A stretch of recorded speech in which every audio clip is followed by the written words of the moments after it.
வணக்கம் நண்பர்களே, நான் உங்கள் மைக் மோகன். நண்பர்கள் அனைவருக்கும் இனிய புத்தாண்டு வாழ்த்துக்கள். இன்னைக்கு நம்ம வீடியோக்குள்ளே போயிடலாம். என்ன அப்படின்னா 2024 தொடங்கிய உடனே ஒரு மிகப்பெரிய சம்பவம் நடக்க போகுது அப்படின்னு சொல்லியிருக்காங்க. பகீர் கிளப்பியிருக்கு பாபா வங்காவுடைய முக்கியமான கணிப்பு ஒன்று. அவர் கணிச்சிருக்கோம், அதாவது 2024 என்ன நடக்க போகுது அப்படின்னு பாபா வங்கா அவர்கள் கணிச்சிருக்கோம். அந்த செய்தியை பற்றி நம்ம இந்த வீடியோவில் தெரிஞ்சுக்க போகிறோம். பலருடைய செய்தியை பற்றி நீங்கள் கேட்டிருப்பீங்க, ஆனால் யாரும் சொல்லாத தகவல் நமக்கு கிடச்சிருக்கு. அதனால தான் நம்ம வெயிட் பண்ணோம். இன்றைக்கி நம்ம அந்த வீடியோ போட போகிறோம். அதே போல் நாஸ்ட்ராடமஸ் அவர்களும் ஒரு முக்கியமான கணிப்பு ஒன்று கண்டுபிடிச்சிருக்கிறாரு. 2024 இதுதான் நடக்க போகுது அப்படின்னு அடித்து சொல்லியிருந்திருக்கிறாரு. அதை நம்ம இந்த வீடியோவில் தெரிஞ்சுக்க போகிறோம். அதுக்கு முன்னாடி நம்முடைய சேனலை யாரெல்லாம் சப்ஸ்கிரைப் பண்ணாமல் பார்க்குறீங்களோ மறக்காமல் சப்ஸ்கிரைப் பண்ணிட்டு பாருங்கள். புதுசாக நம்முடைய வீடியோவை பார்த்துட்டு இருக்கீங்கன்னா தவறாமல் சப்ஸ்கிரைப் பண்ணிவிட்டு சப்போர்ட் பண்ணுங்கள். அதே போல் நம்முடைய ஃபேஸ்புக் பேஜையும் தவறாமல் ஃபாலோ பண்ணிக்கோங்க. 2024 பல நாடுகளில் பெரிய அளவில் சுனாமி நிலநடுக்கம் ஏற்பட போகுது அப்படின்னு பாபா வங்கா அவர்கள் கணிச்சிருக்கிறாரு. உலகையே அச்சுறுத்த போகும் பல விஷயம் குறித்தும் பாபா வங்கா அவர்கள் கணிச்சிருக்கிறாரு. பாபா வங்காவுடைய அதிர்ச்சி தரும் கணிப்புகள் குறித்து பார்க்கறதுக்கு முன்னாடி அவர் யார் அப்படிங்கிற ஒரு சின்ன இன்ட்ரோ நம்ம பார்த்துடலாம். பல்கேரியாவை சேர்ந்தவர் தான் இந்த மூதாட்டியான பாபா வங்கா. இவர் 1996 இறந்துட்டாரு. பிறகு ஏன் இவருடைய கணிப்பு முக்கியத்துவம் பெறுது அப்படின்னு நீங்க கேட்குறீங்களா? அதுக்கான பதில் என்னன்னா, இன்னும் பல ஆயிரம் ஆண்டுகளுக்கு அவர் இறக்கறதுக்கு முன்னாடியே கணிப்புகளை எழுதி வைத்து விட்டு சென்றுட்டாரு. இவருக்கு 12-13 வயது இருக்கும்போது பல்கேரியாவில் ஏற்பட்ட பெரும் புயல் வெள்ளத்தில் பாபா வங்காவுடைய கண்களில் மின்னல் தாக்கி அவருக்கு பார்வை பறிப்போச்சு. அந்த நொடியில் அவருக்கு எதிர்கால காட்சிகள் மனதில் வருவதாக அவர் சொன்னார். எதிர்காலத்தில் எந்த வருடத்தில் என்ன நடக்கும் அப்படிங்கிறது இவருக்கு தினமும் காட்சிகளாக வந்திருக்கு. இதைத்தான் இவர் கணிப்புகளாக எழுதியிருக்கிறாரு. கடவுள் தனக்கு கொடுத்த சக்தி இது அப்படின்னு அவர் சொல்லியிருக்கிறாரு. அது மட்டும் இல்லாமல் அவர் இன்னொரு முக்கியமான விஷயம் என்ன சொல்லியிருக்கிறாருன்னா, 5079 ஆண்டு உலகம் அழியும் அப்படின்னும் அது வரையிலான கணிப்புகளை இவர் எழுதி வைத்து விட்டு மரணம் அடைஞ்சிருக்கிறாரு.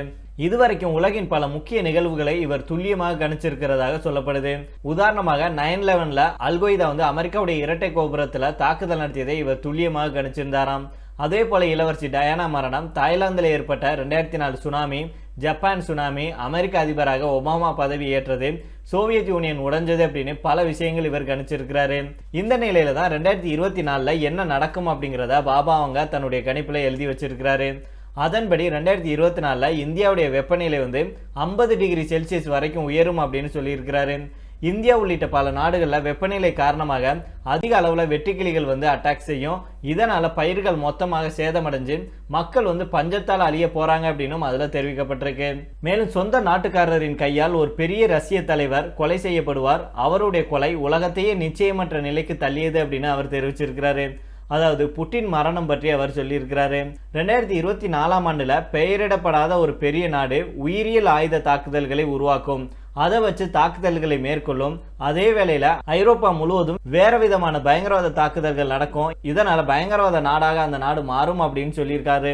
அது மட்டும் இல்லாமல் 2024 ஒரு பெரிய பொருளாதார நெருக்கடியை நாம் எதிர்கொள்ள இருக்கிறோம் அப்படின்னும் இதற்கு பொருளாதார நிபுணர்கள் எச்சரிக்கை வேண்டும். கடன் அளவுகள் உயரும் மற்றும் அதிகரிச்சுட்டு வரும் புவிசார் அரசியல் பதட்டங்கள் உலக பொருளாதாரத்தை குழப்பத்தில் ஆழ்த்தும் அப்படிங்கிற அபாயம் இருப்பதாக சொல்லியிருக்கிறாரு. மேலும் புற்றுநோய் மற்றும் அல்சைமர் போன்ற குணப்படுத்த முடியாத நோய்களுக்கு புதிய சிகிச்சைகள் இருக்கும். உலகில் மிகப்பெரிய மாற்றத்தை ஏற்படுத்தக்கூடிய ஒரு போர் ஒன்று நடக்கும். இதே வருடம் நாம் ஏலியன்களை காண்போம் அப்படின்னு அவர் சொல்லியிருக்கிறாரு. அதே போல உலகமே அழிய போகுது அப்படின்லாம் எல்லாரும் சாக போறோம் அப்படிங்கிறத பற்றியும் பாபா வங்கா அவர்கள் இன்னொரு முக்கியமான கணிப்போனையும் சொல்லியிருக்கிறாரு.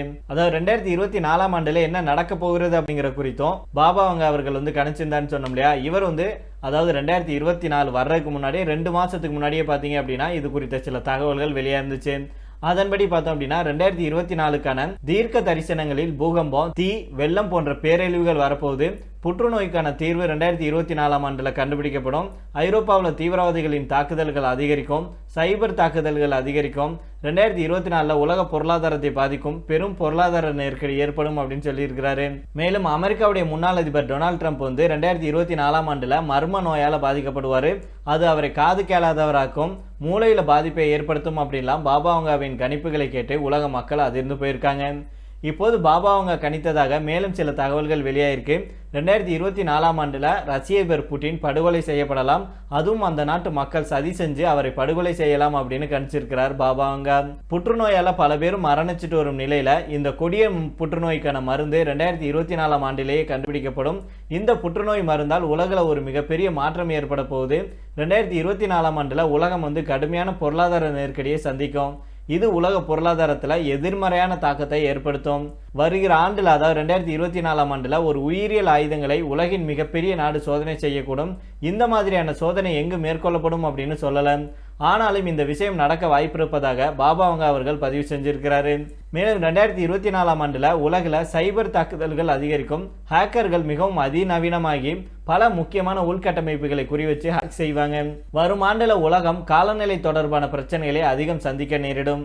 குறிப்பாக பூகம்பம், வெள்ளம் போன்ற பேரழிவுகள் ஏற்படும் அப்படின்னு கணிச்சிருக்கிறாராம் பாபா வங்கா. ஆக உயிரியல் தாக்குதல், பொருளாதார சிக்கல், காலநிலை அழிவு போன்ற மிகப்பெரிய அபாயங்கள் இந்த ஆண்டில் ஏற்பட உள்ளதாக பாபா வங்கா அவர்கள் கணிச்சிருக்கிறதுனால ஒருவித கலக்கம் மக்களிடையே சூழ்ந்திருக்கு. அது மட்டும் இல்லாமல் இந்த ஆண்டுகளில் இவர் கணிச்சு வச்சிருக்கும் மற்ற கணிப்புகளும் இணையத்தில் வெளியாகிட்டு தான் இருக்கு. அதுதான் நம்ம ஏற்கனவே சொன்னபடி 5079ஆம் ஆண்டு இந்த ஒட்டுமொத்த உலகமே அழிஞ்சிரும் அப்படின்னும், இந்த 5079வது ஆண்டு வரைக்கும் தான் ஆண்டுக்கு 6 கணிப்பு வீதம் ஒவ்வொரு ஆண்டுக்கும் கணிப்புகளை எழுதி வச்சிருக்கிறாரு. அதன்படி வரும் 2028ஆம் ஆண்டு வீனஸ் கிரகத்துக்கு மக்கள் செல்வார்களாம். 2046ஆம் ஆண்டுக்கு அப்புறம் மக்கள் 100 ஆண்டுகளுக்கு மேல் வாழ்வார்களாம். 2100 ஆண்டுகளுக்கு பிறகு செயற்கை சூரிய ஒளி உருவாக்கப்பட்டு இனிமேல் இரவு அப்படிங்கிறது பூமியில இருக்காதான். இதெல்லாம் பாபா வங்கா அவர்களுடைய அதிசயத்தக்க கணிப்புகளாக கருதப்பட்டு வருது. இவர் தான் இப்படி பகீர் கிளப்பி உலக மக்களையே அதிர்ச்சிக்கு உள்ளாக்கி இருக்கிறார் அப்படின்னு பார்த்தோம்னா, இன்னொரு பக்கம் நாஸ்ட்ராடமஸும் ஒரு சரியான கணிப்பு ஒன்று கணிச்சிருக்கிறாரு. இவர் யாரு, இவர் என்ன கணிப்பை சொல்லியிருக்கிறார் அப்படிங்கிறத இப்ப தெரிஞ்சுக்கலாம். 2024 உலகில் என்னெல்லாம் நடக்கும் அப்படின்னு தீர்க்கதரிசியான நாஸ்ட்ராடமஸ் வெளியிட்ட கணிப்புகள் வெளியாயிருக்கு. உலகம் முழுக்க எதிர்காலத்தை கணித்த வல்லுநர்களின் தீர்க்கதரிசிகளில் மிகவும் முக்கிய நபராக கருதப்படுறவர் தான் நாஸ்ட்ராடமஸ். பிரான்ஸ் நாட்டை சேர்ந்த இவர் எதிர்காலத்தில் உலகம் முழுக்க என்ன நடக்கும் அப்படிங்கிறத தன்னுடைய புத்தகமான லெஸ் ப்ராப்பர்ட்டிஸ் அப்படிங்கிறதுல கவிதைகளாக எழுதி வச்சுட்டு சென்றாரு. விண்வெளி அறிஞர், ஆன்மீகவாதி, தீர்க்கதரிசி அப்படின்னு அறியப்பட்ட இவர் 465 வருடங்களுக்கு முந்தி எழுதிய இந்த நூலில் எப்போது என்ன நடக்கும் அப்படின்னு விலாவரியாக குறிப்பிட்டிருக்கிறாரு. உலகின் முக்கியமான நிகழ்வுகளை எல்லாம் இவர் இலைமறையாக குறிப்பிட்டிருக்கிறாரு. ஆனால் சில சமயங்களில் இவருடைய கணிப்புகள் புரிந்து கொள்வது கஷ்டமாக இருக்கும். இவரை பற்றி ஆய்வு செய்யும் மாணவர்களுக்கு கூட இவருடைய கணிப்புகள் சில சமயங்களில் குழப்பம் ஏற்பட்டு விளைவிப்பாக இருக்கும். இருந்தாலும் இவருடைய பல 100 கணிப்புகள் உண்மையாகி இருக்கு.